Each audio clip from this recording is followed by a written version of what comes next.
Un diodo rectificador es aquel que en un circuito va a transformar o a condicionar la entrada de un voltaje en corriente alterna para que el flujo solamente sea hacia una dirección.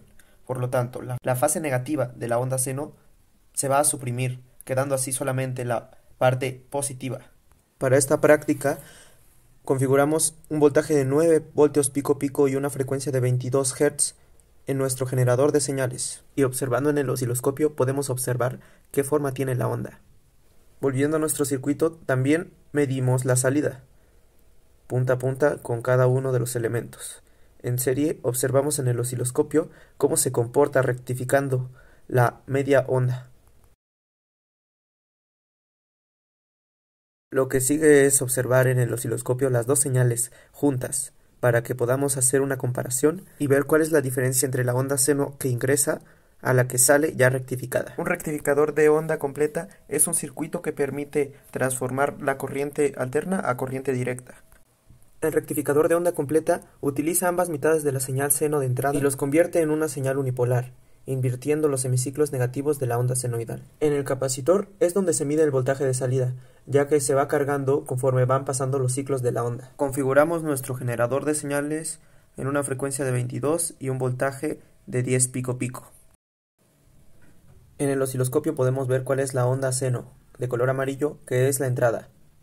Al medir la salida nos damos cuenta que la rectificación está siendo correcta, pero es un poco baja, ya que el capacitor tiene un valor de 10 microfaradios. Si cambiamos el capacitor a uno más grande, entonces nos damos cuenta en el osciloscopio que tenemos ahora una rectificación mayor, con un voltaje de salida más grande y más lineal. En esta práctica fue visible el comportamiento de una señal senoidal que pasa a través de un circuito rectificador de media onda y de onda completa.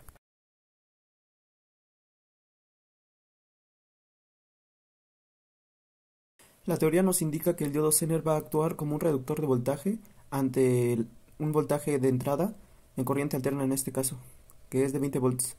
Nosotros empezamos haciendo la práctica, armando el circuito y también midiendo los valores de entrada.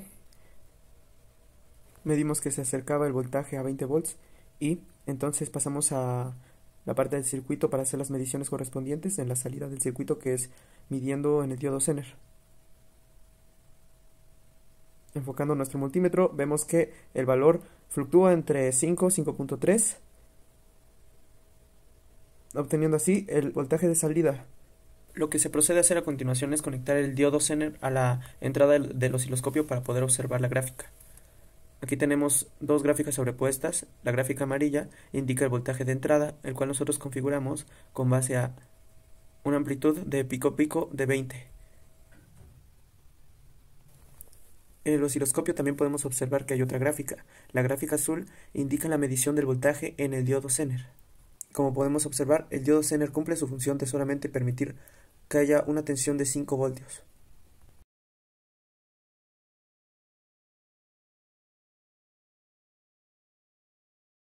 También nos dimos cuenta que con un diodo Zener podemos acondicionar un voltaje alto para que pase a bajo, dependiendo la configuración o el voltaje de ruptura que tenga el diodo Zener que utilizaremos. En este caso nosotros utilizamos uno de 5 volts y entonces pudimos ver que de 10 volts que entraban solamente permitía salir 5. Nos dimos cuenta que en la electrónica es demasiado importante el uso de los diodos en un circuito, ya que podemos obtener alguna señal deseada que nosotros acondicionamos dependiendo lo que vayamos a hacer para obtener los mejores resultados.